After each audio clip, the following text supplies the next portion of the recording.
안녕하세요. 기쁨병원 강윤식 원장입니다. 며칠 전에 70대 어르신이 대구에서 올라오셨습니다.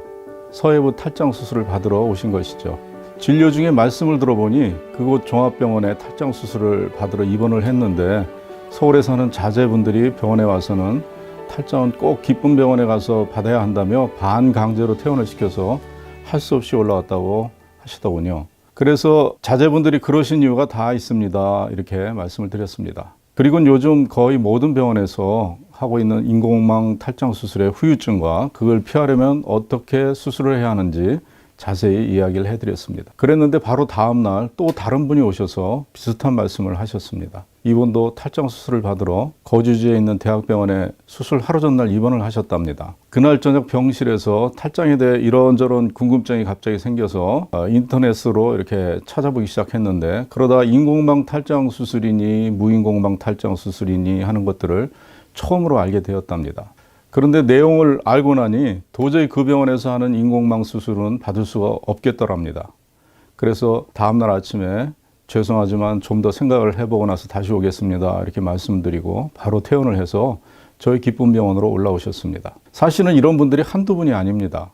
대학병원에 검사도 다 받고 수술 예약을 해놨다가 오시는 분들이 하루에도 한두 분은 꼭 됩니다. 또 어떤 분은 예약해 놓은 병원에 수술을 받으러 가는 차 속에서 스마트폰으로 이것저것 검색을 하다가 그 자리에서 목적지를 바꿔서 저희 병원으로 오셨다는 분들도 종종 있습니다. 왜 이런 분들이 끊이지 않는 것일까요?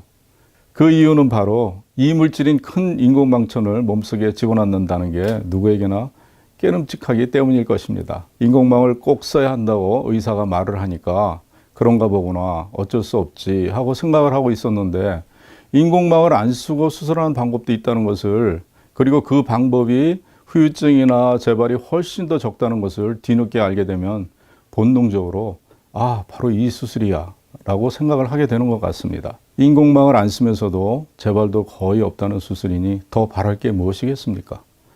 인공망 탈장 수술을 해야 재발이 거의 없다고들 말은 하지만 실은 요즘 나오는 논문들을 보면 인공망 탈장 수술의 재발률이 10% 가까이 된다는 연구 결과들이 많이 나오고 있습니다.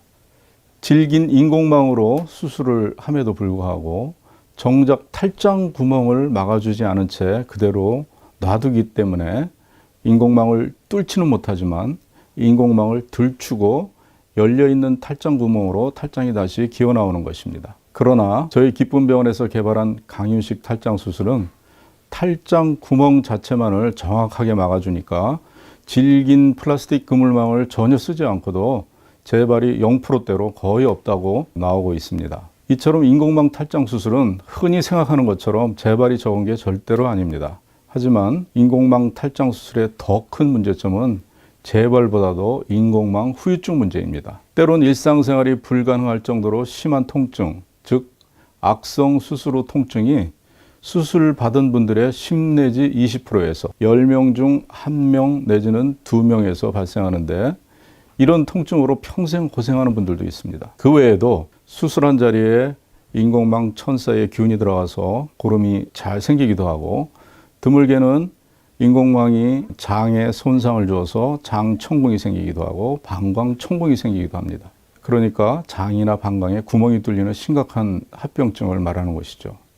게다가 요즘 나온 연구들에 의하면 자가 면역 질환도 생길 수 있다고 하니 참으로 점입가경이라 아니할 수 없습니다. 정확한 표현으로는 점입가경이 아니라 설상가상이라고 해야겠죠. 그래서 탈장 수술을 집중적으로 하고 있는 외과 의사로서 저는 많은 안타까움을 느끼고 있습니다. 위에서 말씀드린 분들처럼 뒤늦게라도 진실을 알고 오시는 분들은 그나마 다행이죠. 이분들도 실제로 그렇게 말씀을 하십니다.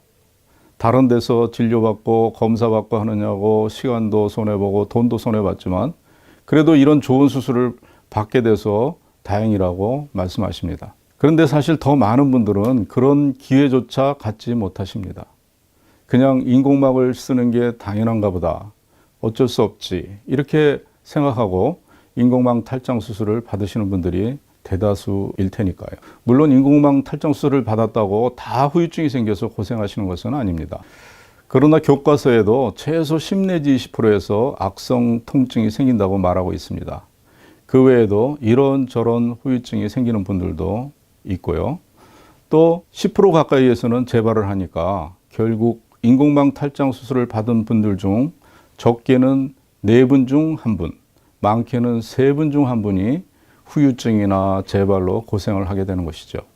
결코 적지 않은 숫자입니다. 그래서 뒤늦게 후회하면서 오시는 분들이 종종 있습니다. 미리 알았더라면 좋았을 걸, 이렇게 말씀하면서 말이죠. 그래서 제가 안타까움을 많이 느낍니다. 인공망 탈장 수술에 관련된 문제점들이 널리 알려지면 좋겠는데 쉽지가 않습니다. 미국이나 유럽에서처럼 TV나 신문 등 매스컴에서 이런 이야기를 다뤄주면 좋겠는데 우리나라 매스컴은 어쩐 일인지 이 문제에 대해 전혀 관심을 보여주지 않고 있습니다. 그뿐 아니라 인터넷은 인공망 탈장 수술이 최첨단의 최고 탈장 수술이라고 주장하는 글들로 가득 차 있습니다. 대부분 과장 왜곡된 홍보성 정보들이죠. 이런 혼란을 주는 정보들이 미세먼지 거치듯이 싹 거치면 얼마나 좋을까 생각해 봅니다. 그렇게만 된다면 모든 분들이 사실을 정확히 알고 바르게 판단할 수 있게 되겠죠. 그러나 아직은 그런 걸 기대하기가 쉽지 않습니다. 그래서 저희가 이렇게 목소리를 높이고 있는 것입니다. 언젠간 모든 분들이 재발 없고 후유증 없는 탈장 수술을 받을 수 있는 날이 오길 기대하면서 말입니다. 주변의 많은 분들께 이런 사실을 전해주시면 감사하겠습니다. 감사합니다. 안녕히 계십시오.